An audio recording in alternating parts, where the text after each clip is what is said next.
Welcome, Disgruntled. Today we're going to be interviewing Gladia Boldt. So, if you want to introduce yourself or anything that you want to plug. Let's see. My website is gladiaboldt.com. It's interesting spelling, so I'll probably have Caleb link it. But BOLDT. My Instagram is Gladia with a 1 instead of the L, which is vaguely narcissistic, maybe. But that's it. That's all right. All right. Let's get into the first question. How did you get into acting? You know, I started doing little plays locally and not at school. I started doing them at something called Music Training Center, which was like 20 minutes from my house. And then I started taking classes at the Walnut Street Theater, which is in Philly. Like me not. Okay, you're fine. And it's the oldest theater in the United States, and they have a lot of really great instructors. But I didn't take it very seriously, and I didn't think I was great at it. But now I'm majoring in it. So, yeah, and a lot of student films in high school. That's when I really started enjoying it. Do you do any plays in like middle school, or like when did you start acting? I didn't do anything really in middle school pertaining to acting. I did some music. I was in orchestra and chorus, choir. But I took a break. I mean, I was like, 12? Yeah, I think I got rejected from the first musical, and then I just stopped. Oh, really? For a while because I didn't know how to handle that. And then I started again in high school with films because I found that I liked that in some ways more than stage work because I didn't understand stage work then. Yeah. You can lower your mic a little bit if you want to, like, better. So it's not like up in your face. I appreciate that. Yeah. So did you only stay with film during high school, or did you do like your like musical plays or in high school too for like your school, or was it just film? I actually only did senior year. I did a musical and I did a play with them, but freshman through junior year I didn't. I was very distracted. I mean, I went to a very competitive high school. And I was trying to model, and my brain was kind of everywhere. So I didn't even have the capacity to consider that then. Yeah, that makes sense. So I took a break, like I said, another break. But I kept doing film. I found that through Backstage, which is this casting service, and that was what got me interested. One of your films, Bipolar Pair. Oh, no. I don't know if you want to like talk about that, but it was. No, like, What was your experience with that? It was a great experience. I didn't know what the edit would be. I didn't know what it would look like. It was the first film that took longer than a day that I was in, and it was on location. Yeah. So I went to North Carolina with my dad, and I really enjoyed the process. You know, you don't know where films are going to end up. Yeah. So I think a lot of people hope for festivals, and they hope for certain viewings that they don't always get because it's so competitive. I just appreciated someone taking a chance on me because I didn't have any experience at that point. Yeah. So. Was that like your first major, first like film? Yeah, I did some stuff with NYU students, I guess my sophomore year of high school, but that was it. I mean, they were very short experimental films, so they were cut to all of like a minute and a half. Yeah. That's really cool. Short. What has been your favorite role so far? You know, this is going to sound crazy because my favorite role, It's alright. has to be something that I did like in elementary school. But only because it made me realize that acting is so interesting, and that's because I was playing a boy. I was playing Jean Valjean in Les Mis, and the character was a hero but also messy and complicated. So I really enjoyed that. Yeah. And then that catapulted me into enjoying other roles. That's really interesting. That's kind of like how you got started. Yeah, you're right. Like your origin story. My villain origin story.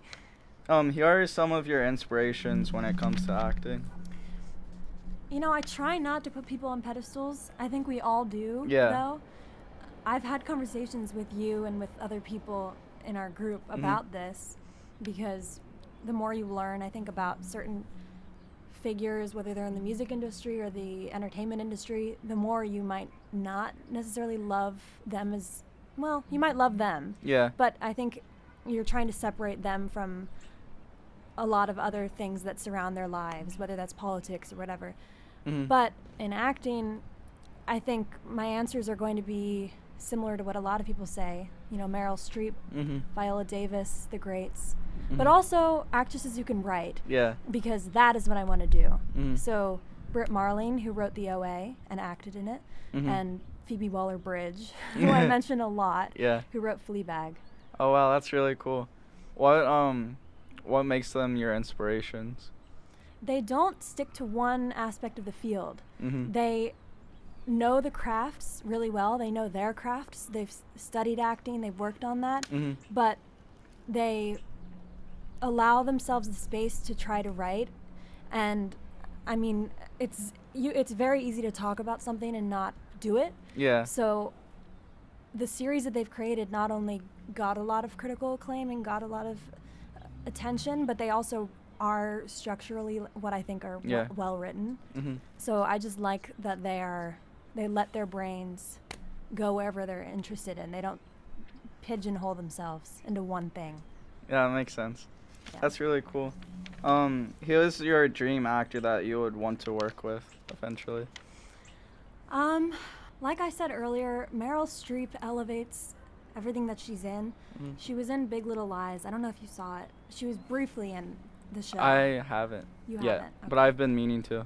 I mean, it's a good show. The plot definitely is something that people talk about in a joking way online. Yeah. You know, like wine moms. But it's well written and it's well structured. And Meryl Streep plays this unlikable mother. Mm-hmm. Or stepmother, but she's so invested and she's so present. Yeah. Also, Charlize Theron has done a lot of a range of work, so I really respect her. She did something called Monster, I guess 15 years ago, and she's playing this serial killer who is kind of has an ugly personality and is very dark, and it's interesting because, again, she's not typecast because she forces herself to go out for other roles. Yeah. And it's so easy to just play yourself in film, but she doesn't do that. So her or Meryl Streep.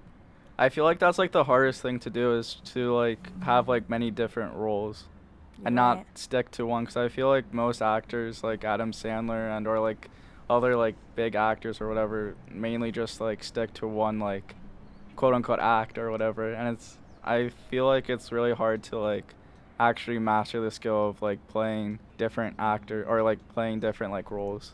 No, you're right. I mean, the reason why I'm studying it is because of that.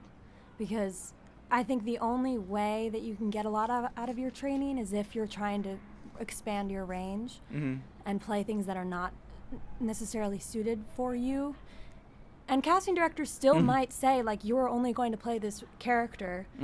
But eventually, if a script falls into your lap, if you're lucky enough, and it is a role that isn't in your type, and you actually audition well, then you might get it. So I feel like, again, you just never know what you're going to get, what you might get. So being ready for that, if you can be ready. Yeah, that's like, I don't know, that takes like a lot of work too. I feel like that's like something like super hard to get to. I'm trying, but you know, you're probably going to ask about this. I mean, I know you're going to ask about this, but right now we're studying on Zoom, and I'm doing scene study on Zoom and monologues on Zoom. Yeah. So that's been interesting for that reason, because trying to expand your range when you're staring at a laptop camera is difficult, because your physicality isn't involved, your voice is like sort of involved, and it's so easy to cheat. You can have your lines on the screen, and you don't have the person there. So scene study, it's like you're talking to a TV show. You know? That kind of jumps to like the next few questions. Like, what is it being like, or being an art major during a pandemic, and trying to like get accustomed to everything being online? Well, motivation is hard to come by, and I watched your interview with Titus, and Titus mentioned that when he was talking about Babellion, because you need people to hold you accountable sometimes. And I've been living at home for a few months now. I'm going to be moving back, but I'm waiting until I have both doses of the vaccine. Yeah. But it's been hard to come by motivation sometimes, because I think artists put a lot of pressure on themselves to produce and keep producing because it looks like other people are doing that too. But we're not experiencing very much right now. Yeah. So it's hard to write, it's hard to act, it's hard to draw upon experiences that we're not having. Yeah, that makes sense. How were you able to kind of go from like in-person acting where you're acting in front of like a live audience comparatively to the one that you did on Zoom where it was like you couldn't see the audience and you couldn't see the actor in front of you? I mean, a lot of stage work I don't see the audience anyway, just because of lighting. And I think it's been very good in some ways because it forces you to make interesting choices, because when people choose to see a Zoom show, they're making an investment that they might not be making when they choose to see film with a set or a show that has a set. It takes a lot more concentration to look at people talking, on the computer when they're not meant to. I don't want to say not meant to, but Zoom shows, that's not a normal thing. Yeah. So it's forcing me to step into the craft more than I think I have. Do you think this like quote unquote opportunity that wasn't really kind of forced upon made you a better actor in a way because you're kind of forced to test your limits on like what you could do? Yes. Again, just holding on to passion, I think, is really important when you're trying to stay in a career or in a field that you might have work for a period of time and then you won't for a long period of time. So in that way it has, I mean, like a lot of the Zoom theater that I've done, sometimes there will be a few months where I'll get a lot.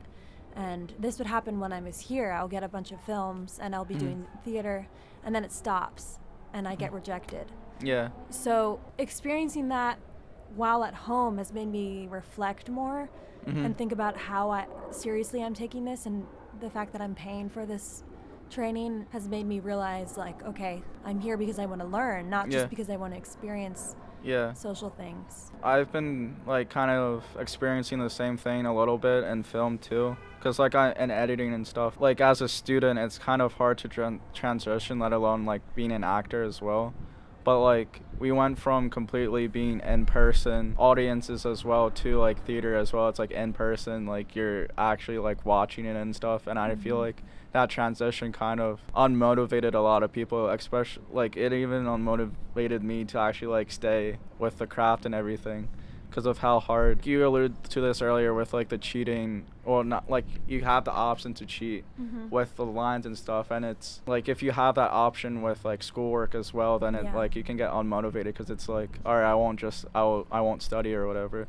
Kind of like relaying it back to film, like with editing and stuff, I kind of lost some of my like motivation or passion throughout this past or through this semester and last semester, because it was like I wasn't really able to challenge myself that much, because being an editor or whatever, it's kind of like behind the scenes anyway, but not actually being like on set on anything is kind of unmotivated too, because that's what like pushed me to actually like edit stuff, is being on set and stuff, and like taking that away, it's just like, now what? You're right. Yeah. Because it's the energy that you get to feed off of. You're giving it to people and people are giving it back to you, and then all of a sudden it's not there. I know that like in some film classes they're giving you the option to just write and not create the things that you write. Yeah. And obviously there are writers who just do that, but it's not fair. I mean, and it's not the school's fault, but what's happening is not. Especially feeding off of one another's like energy and stuff, because I like with on this being on set, it's like we get to experience from step by step, and then like afterwards, like after filming and everything, and after I go editing, it like gives me more energy to like edit it, because I'm of all the excitement that I was experiencing on set to like push one another. You're right. Yeah, you can't take shortcuts when you're with other people. Yeah. Because you're all trying to give each other enough, but when it's just yourself, it's very easy to take those shortcuts. Yeah. Which doesn't I mean, like, honestly, when we initially were sent home, I did not do very well. I didn't adjust. Yeah. So it was over the summer that I had to kind of sit back and consider what I wanted to do over the next year, because I wasn't sure if I was just going to take a gap year. Yeah. because we're not getting the same education. But I didn't here, so. I was thinking about doing a gap year as well, but I just lost my train of thought. You're but fine. The college experience, being as social as it is, like, because that's one of the main reasons I feel like people go to college, or as one of the main like focuses. How were you able to adjust from like being social, seeing your friends every single day, or like as much as you wanted when you wanted to, instantly you're home and you're not able to see your friends? How were you able to transition from that? I think I'm still figuring that out. And I had to, everything sounds cheesy and cliched because everyone has said everything. So I'm not going to say that about what I'm going to say. But I had to become my own friend. Yeah. In a way that I haven't. You know, I think the one thing about college is that when you're running around doing a lot of things and you're seeing a lot of people and you're experiencing a lot, you don't process it. And sometimes it goes faster than you're comprehending, you know, and you don't understand that maybe certain things are taking a toll on you, like too much social energy. So if anything, it's made me, even last semester I was here and I would see you guys sometimes, but I spent a lot of time by myself. So it just made me realize I don't need anyone, and that you need to take time away from people sometimes. People with different personality types. I need to take time away. I do too. And then, you know, kind of going off the cliches a little bit, but like, I feel like everyone needs to take a self-care day, quote unquote, like at least once a week, just to, even more, I feel like people should take more like self-care days where they just focus on themselves, because I feel like that's one of the strange things that like kind of damper on mental health as well. You're right. Like, It's funny because self-care, even that phrase has been kind of reappropriated to mean like face masks and taking care of, I don't want to say superficial things because that might be your definition of it. But self-care could mean you're watching something all day. Like whatever your brain needs to recharge. I just feel like whatever you like to do, like your hobby, like it can be anything as long as it's like makes you happy and relax, I guess. Kind of transitioning back to film again, with like being almost like a year without like experiencing any on the on-set like studio and in-person kind of like films. How was your experience filming Dollhouse over the past fall or this fall? I loved that. I don't even know if I told you after it happened, after we wrapped it. But I needed that experience because I had been reaching a point then where I felt like I needed to take a break from the field because I wasn't excited anymore. Just being able to work with creatives who are very passionate and are invested and getting like mutual respect, because I think art is about respect and people aren't necessarily giving or receiving that, and it's not anyone's fault, but it's hard to do that over the internet. So doing in-person film work, there's nothing like that, I think. I 100% agree. And then even though it was kind of like just like to ourselves, it wasn't like anything major, it still like motivated me as well. That was my first time like actually working on set on like that big of a set, and working with like actors and stuff. And then it was really cool like experiencing like acting with you, because that was on the bucket list, is to like film like a film with you and or like other actual actors and not just like my friends. I guess like filming with an actual actor that isn't like my close friends. But that was like a cool experience because like you actually knew what you were doing, and it was Thank you. Good to hear. Yeah, you guys did too. There's also this adrenaline you get when you're filming at night, and the energy starts shifting. You know, we went to like get candy at 7-Eleven, and I was on a sugar high. There's something I can't put my finger on it. There's something very specific about the way that all of the craziness makes you feel. And when you're experiencing it with friends who care about what they're doing. I think that's why that motivated me too. And then that was like crazy as well because we were on set until like 5 in the morning, and it didn't feel like we were up that late. Time stops. Feeling real. How are you able to adjust adjust slash like get acting gigs? Like, how do you approach that? There is still work on casting sites. I realize I think I've been yelling It's this okay. whole time. It's alright. I mean, the mic is. I'm not. Okay. You're at a perfect level right now. Okay, thank you. Mm-hmm. I have been not applying for the same things online. Actually, okay, I'm gonna backtrack. I haven't used these casting sites since high school, really, because I was lucky enough to have friends who wanted to create here. They have some voiceover work on there that I was trying to get involved with, but in order to get that work, you have to have a voiceover reel, and I've never done voiceover work. So it's that same thing where you can't get work until you have work, but you can't get work, you know? Yeah. But it's been good because I've returned to theater. I've developed a love for it that I didn't have, like classical theater. I'm in a Shakespeare acting class on Zoom right now. And I'm doing an all-female production of Richard III, which I guess I could plug because it's going to be happening next Tuesday. Stay tuned. Yeah, stay tuned.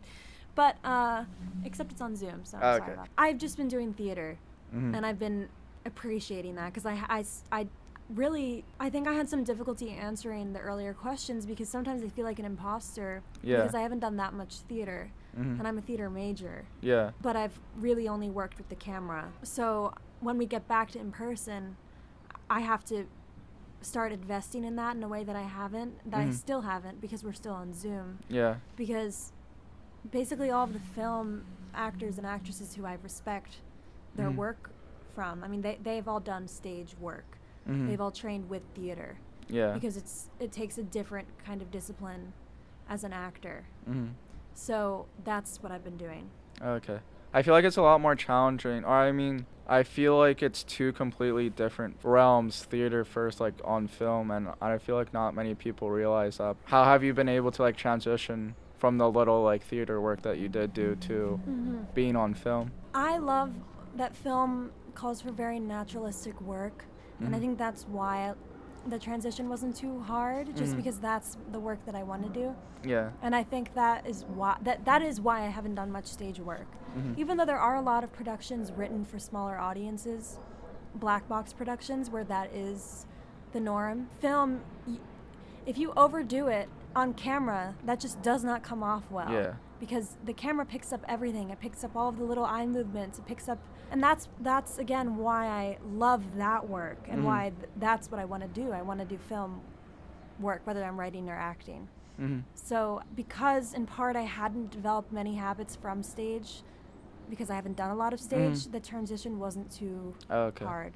That's really good to hear. All right, I'm going to reset the camera real quick because it stops filming at 30 minutes. I don't know why, but I haven't done any like interview type situation before, and I have like very nervous energy right now. I mean, even when I'm talking, I feel like I'm yelling and like I can't stop like twiddling my my fingers. My brain is, do you know? Yeah, I get it. Yeah, 100%. Yeah, every time. Even now, like I've done like 30 plus episodes or whatever, but like I still get nervous, especially in the beginning. But yeah, you're doing like great. Thank you. You too. Thank you. Your voice is like good. Okay, thank you. Yeah, don't worry about it. Oh, okay. I haven't looked at the camera at all. Oh no, yeah. To, right? No, it's just like a face on. Okay. Yeah, right. You're doing great. Okay. Well, that's kind of why I originally with Titus and we kind of like did like face on, but that was kind of, I realized that was awkward, so I kind of wanted to set up like it's an actual like conversation. Smart. Rather than looking into the camera more. Okay. So yeah, because like I want to feel like more of a conversation rather than like an interview or like a podcast or whatever. Right. Yeah. But yeah, you're doing good. Thank you. You too. So how is being a theater major at Temple so far? Temple has great faculty, like wonderful faculty, especially in the theater department. And the professors are very personal with all that they give to their students. I mean, I had one professor, Siobhan Norris, who taught movement and creativity to me over the last 2 years. And she has this great philosophy about life that she takes into the classroom. And I feel like a lot of theater artists have humanity. She teaches, I'm pretty sure she told me that she teaches empathy to people at this corporation. Like that's one of her jobs. Oh really? Oh, that's so cool. So I have really enjoyed it. I mean, There are honestly some frustrating elements in terms of main stage is Temple Theaters, like those are their main shows. And it's really hard to get cast in that because the competition is so high. They have a cap of a certain number of musical theater students and a certain number of grad students who they have to cast. Yeah. And then I'm in the acting concentration, and it's BA, not BFA or MFA. So you have to be, your performance has to be perfect almost, your audition. And sometimes that's the only element of Temple Theaters that I have occasionally been frustrated by, but I understand that is how the world works in terms of getting cast. Yeah. It's extremely competitive. So you do have to be on your A game, and every time I submit an audition, I mean, I've filmed 2 maybe here with Josh, and it wasn't great of me because Josh spent like 3 or 4 hours with me because I wasn't ready. And I have a tendency to think that I'll be fine, so I'll learn a piece and do it that day. And the audition is fine, but that's obviously not going to work. So it's good that they haven't cast me, actually, because that is something that is my goal right now. And it's going to require actual discipline. And I was talking about having discipline, but I realize that my discipline isn't as strong as I say it is. Because I'm still very much last minute about a lot of things. And you can't be with auditions. Yeah. I guess that's like, I can't think of the phrase, but it's like hard, but like also like I guess it allows you to teach like discipline. Because I feel like that's so hard to like actually learn and actually like do yourself, because it's like so easy to like procrastinate on it. Because like I'm such a procrastinator as well, but I guess that's good that it kind of teaches you like the real life as well, even though it's like difficult. But I feel like they should ease it up a little bit, I guess. But I agree. And so Donna Snow, she heads the acting concentration, and she's wonderful, and she started these play reading series. Is that the plural? I think so. Series? Yeah, it's probably, okay, because it sounds wrong to say. Okay, anyway. I hate when that happens. Yeah, words are not, they don't exist. Yeah, they're just made up. Yeah, exactly, thank you. Well, they are. So. Yeah, that is true. But she gave us more opportunities in the concentration to work. That's how I'm doing the Richard III production right now. Okay. Because I think in a school environment, demanding perfection is a little bit unusual. Because we're all here because we're not perfect, and there is no such thing as perfect acting. That doesn't exist. Because you're never going to be that character, so therefore your performance is never going to be good enough. that is kind of weird too, or like strange to think about, but like you would think that would like ease up, because like you're here to learn. You're not expected to be perfect right away. I also think though it forces me again to I was about to say take a step back, and I've said that 14 times today. It's so easy to slip into complaining. And sometimes it's really fun to complain, so you can keep that going for a long time. But then you're not really learning. So for me, being at home, being by myself, when I get a rejection from main stage, I mean, I've only auditioned for one since coming home, but it's made it much more real for me in terms of, okay, I need to, like this summer, I'm going to start taking some studio classes because I'm going to be in New York more for JAG, which I'll talk about, and I need more training, and I'm not getting enough technique, and that's why I'm not getting these. I don't have audition technique, and I need to have a process, and I don't. I'm kind of all over the place right now. I think that's like you're stepping into the correct places, I feel, because I feel like that's like one of the biggest things I guess people lack is like being self-aware, especially like for actors or whatever. But I feel like you're very like self-aware of like what you need to improve on, because like what you said earlier, like no one's perfect, and it's just improving. That actually like impresses me a lot. Thank you. There's nothing better to hear than you're self-aware. So, because like we're all imperfect, and then if you're not like self-aware about that, then you can't like improve whatever like you want to get good at. Before you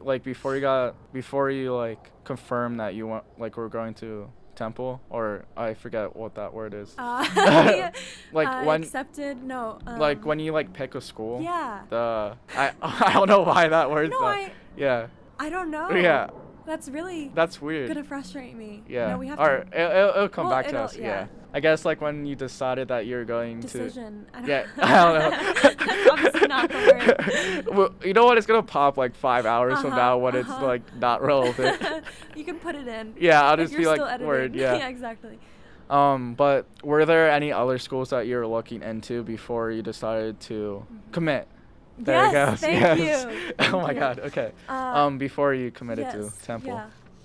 Well, I, in honesty, was waiting on some wait lists. I never know how much to say.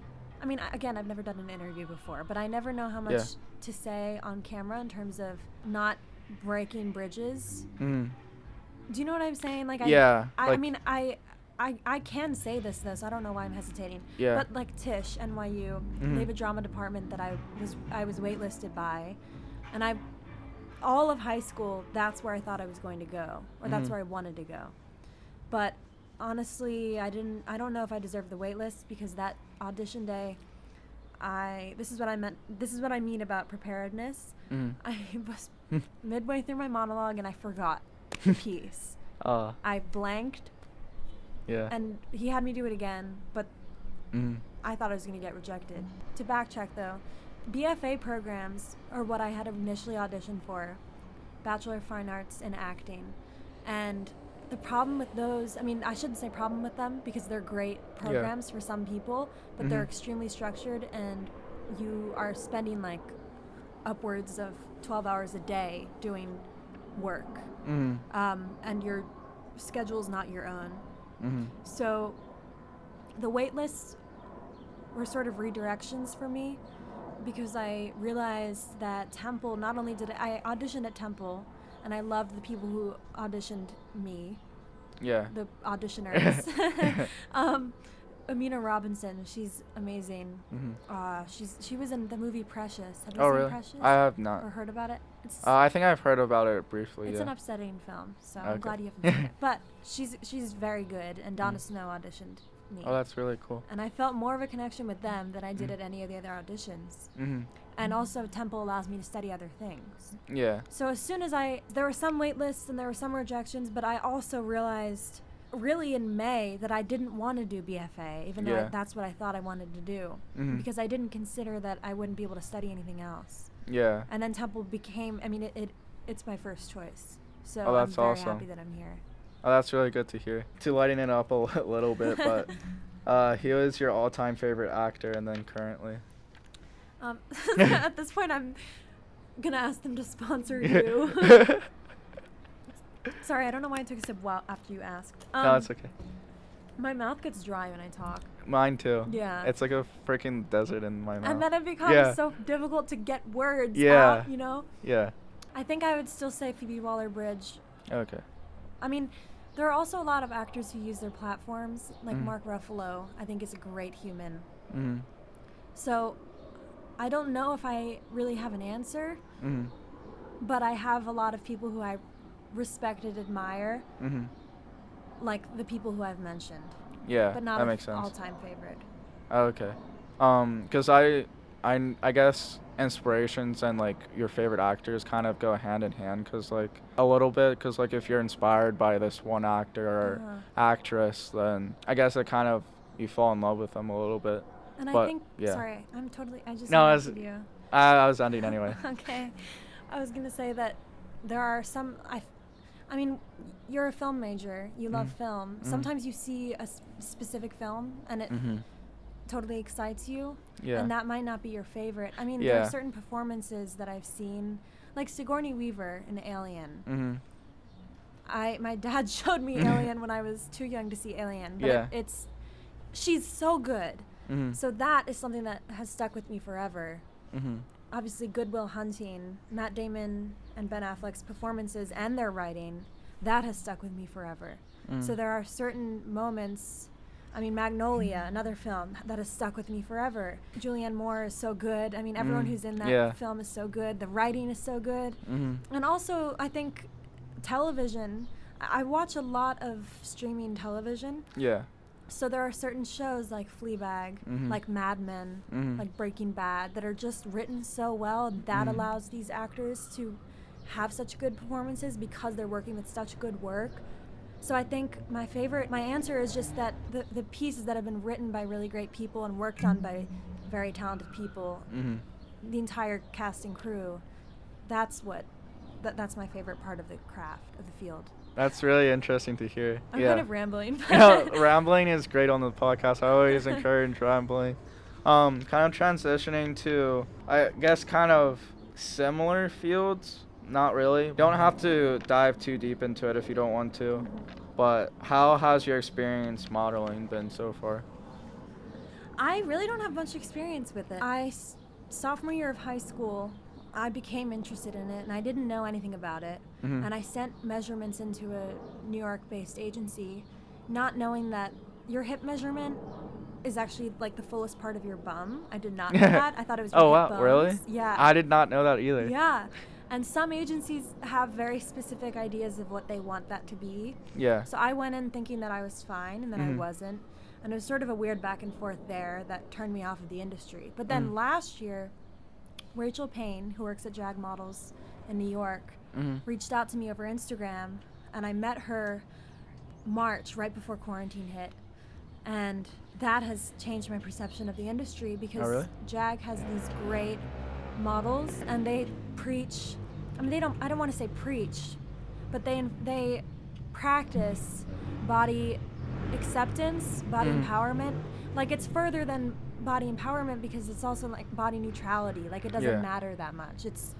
It's your energy, it's your face, it's the other things that you bring, and they don't they have models who are all different sizes, and I haven't started working with them because of the pandemic. Yeah. But I'm going to start doing tests over the summer. Oh, that's really cool. What kind of made you interested in doing modeling? You know, high school can be very, it's sort of an experience that I think a lot of people want to escape from, honestly, especially early in high school.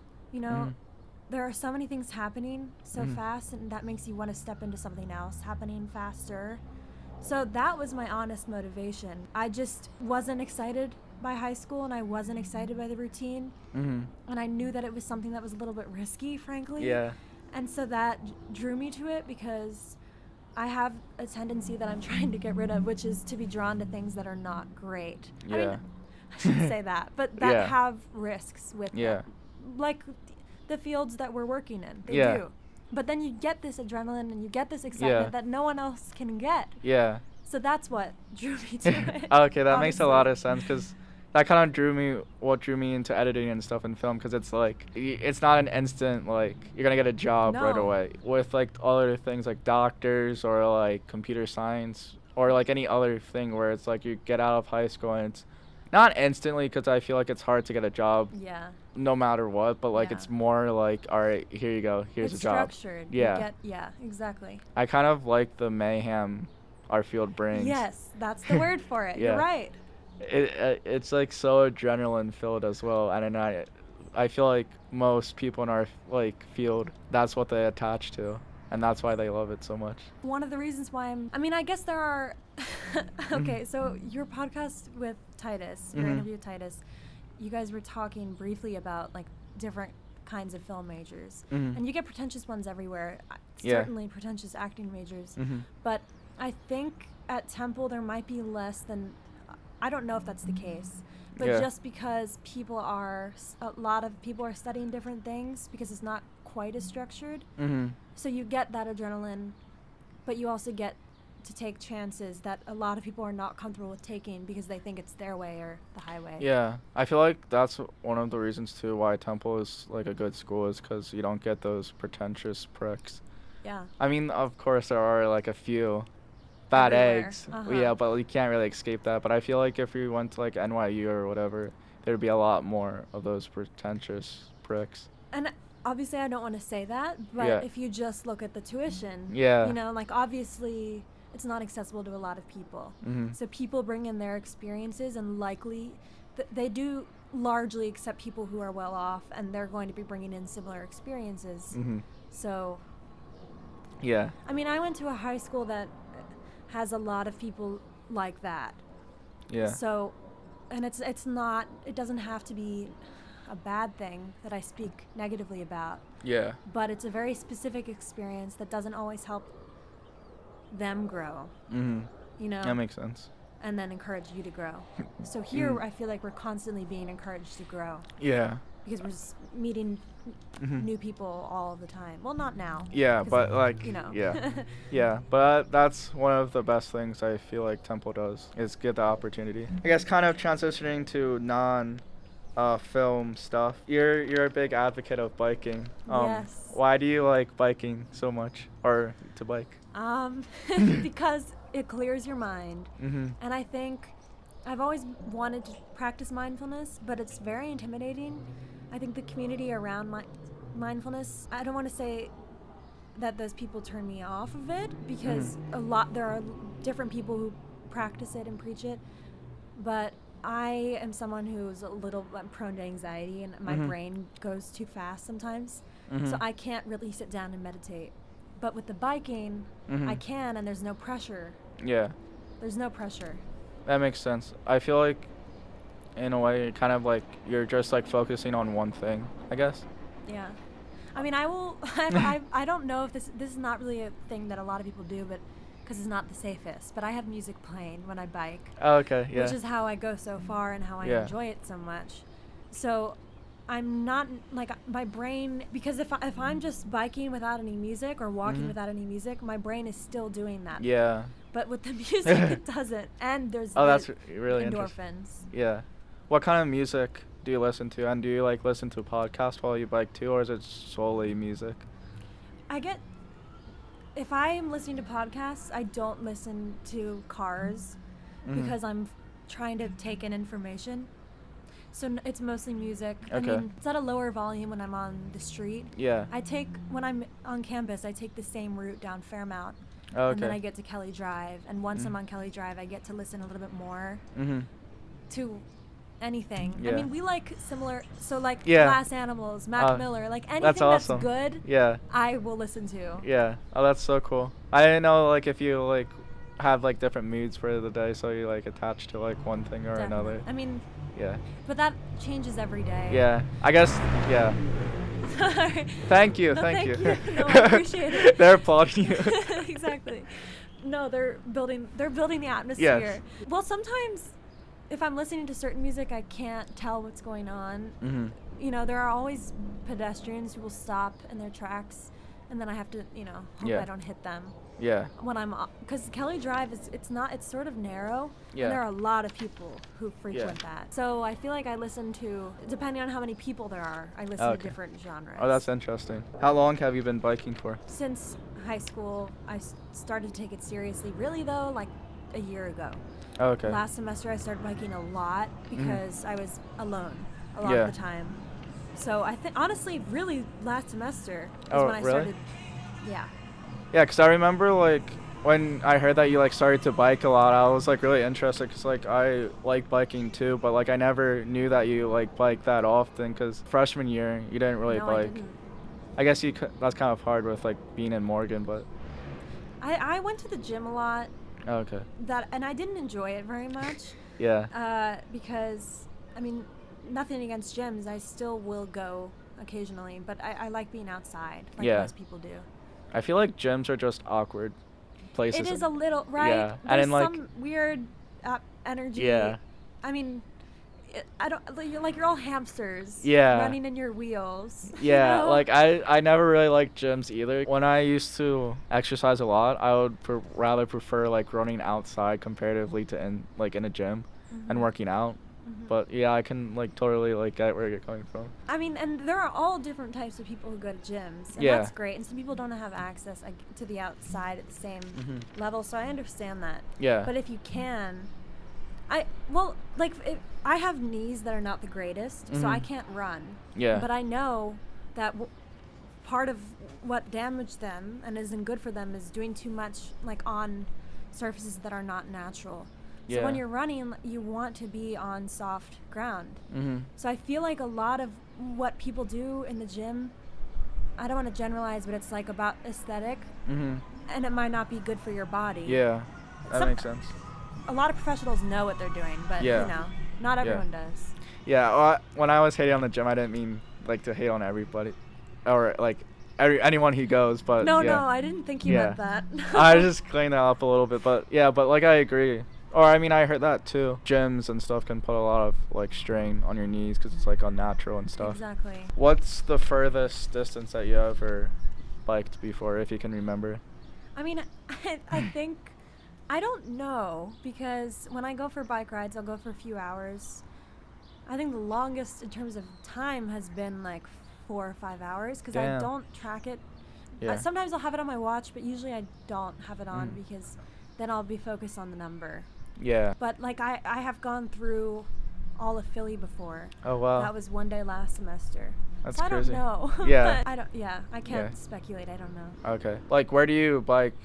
I know you kind of said a little bit with a couple of streets that you said. I forget Fairmont. But like, where do you usually like to bike? Wanting to bike for a while. I will either do the Fairmont to Kelly Drive, cause you go down Kelly Drive and then you turn at a bridge that I don't know the name of, and then you go back around on Memorial Drive, I believe it's called, something like that, because that's always shut down. There aren't any cars, and then you go back to the art museum. That's the way I go. But when I'm at home, I'll do kind of a similar route. There's a trail near my house, so I'll go down that trail. Okay. I'll go over another bridge, and then I'll go down another trail. Okay. There's like a river canal, and then there's a trail. Okay. That's very vague. Yeah, but okay, I think I kind of know what you're getting at with Fairmont to Kelly. Okay, cool. I'm just going to reset it one more time. Yeah, you're fine. Hopefully my computer doesn't die. You know, if it does, oh well. That'll be exactly. There's nothing we can. I'll just use the camera audio. Hopefully that's not as bad. Is there like a certain like location in biking that's like your dream location to bike, or? Yeah. That's such a good question. So, have you seen Lord of the Rings? I've seen like clips. Okay. I've seen like the first half of the first Hobbit, and then like clips of Lord of the Rings here and there. So it's set in New Zealand, and there are these rolling hills. That is my dream bike location.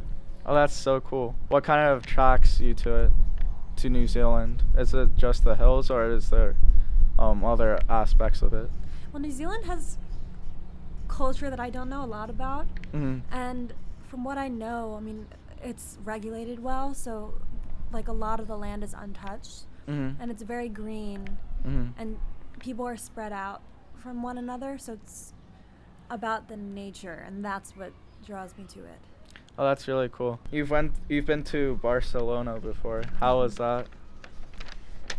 I loved it. I mean, there's a lot of culture, and it's kind of like it's buzzing, because there's so many people doing their own thing, and people get attracted to cities because of that, because there's so much energy, and people are focused on themselves. So you can't judge yourself or feel embarrassed about anything. And obviously, there's a different culture there. Did you ask what my favorite part was? I was just asking, like, how was Barcelona in general? You can say your favorite part if you want to.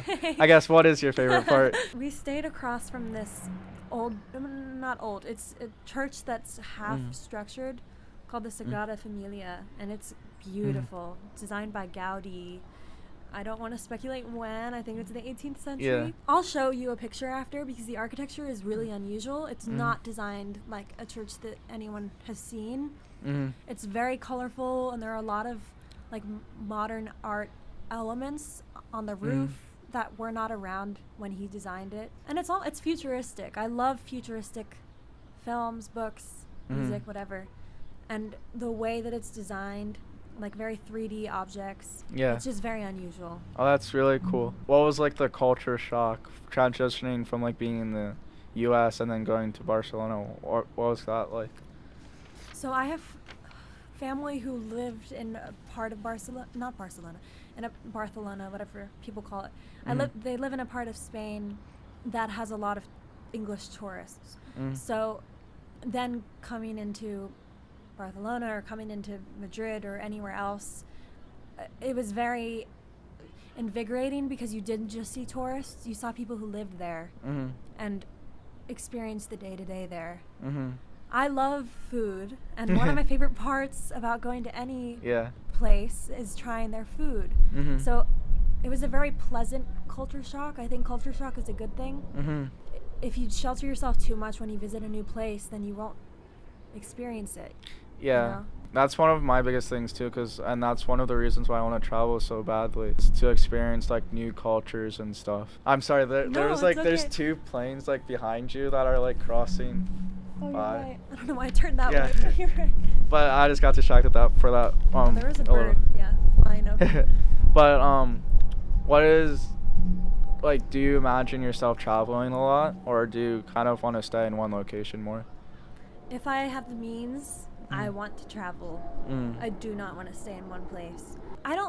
We're in fields where we can do that. Yeah. You know, I think anyone can, or anyone, I don't know, I should not say anyone can. Because there's a lot of economic disparity, especially in this country. Okay, now we're on something else.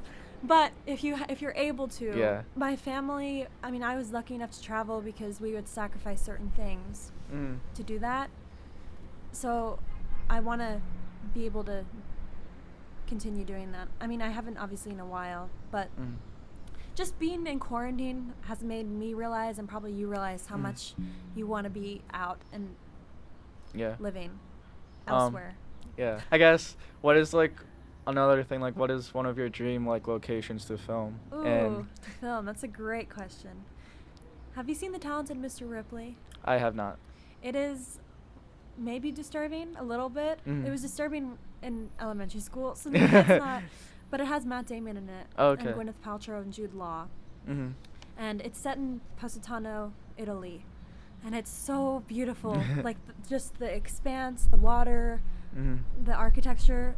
It's like cities on cliffs. And then there are beaches. Cool. Yeah. So that is where my dream location is. That sounds so beautiful. One of my like biggest things is like seeing different agriculture, though, but I can't pronounce that word. How do you even pronounce? Like agriculture? Yeah, or no. Horticulture?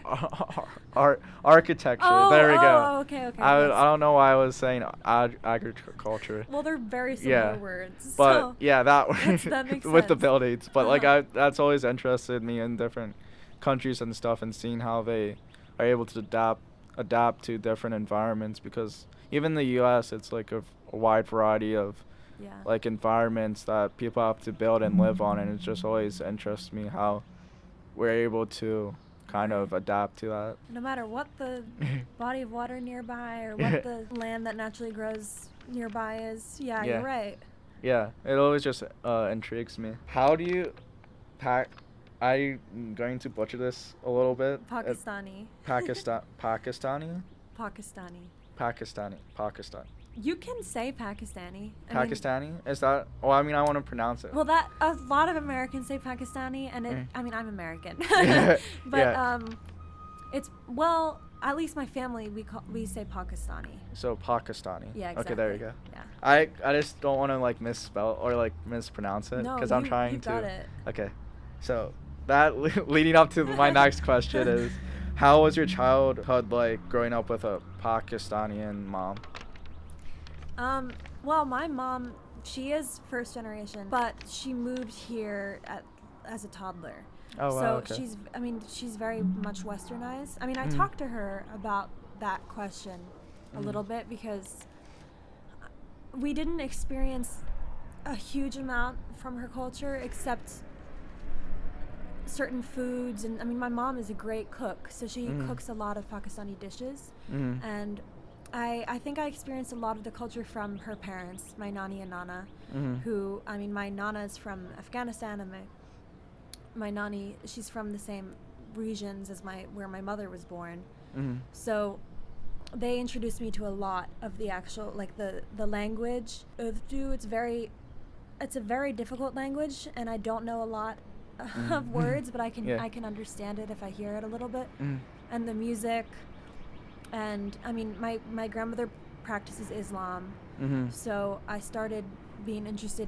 I'm interested in all different faiths, so I don't know if I can tell you a lot, but know enough about the culture to make me want to learn more because of my mother and because of my grandparents.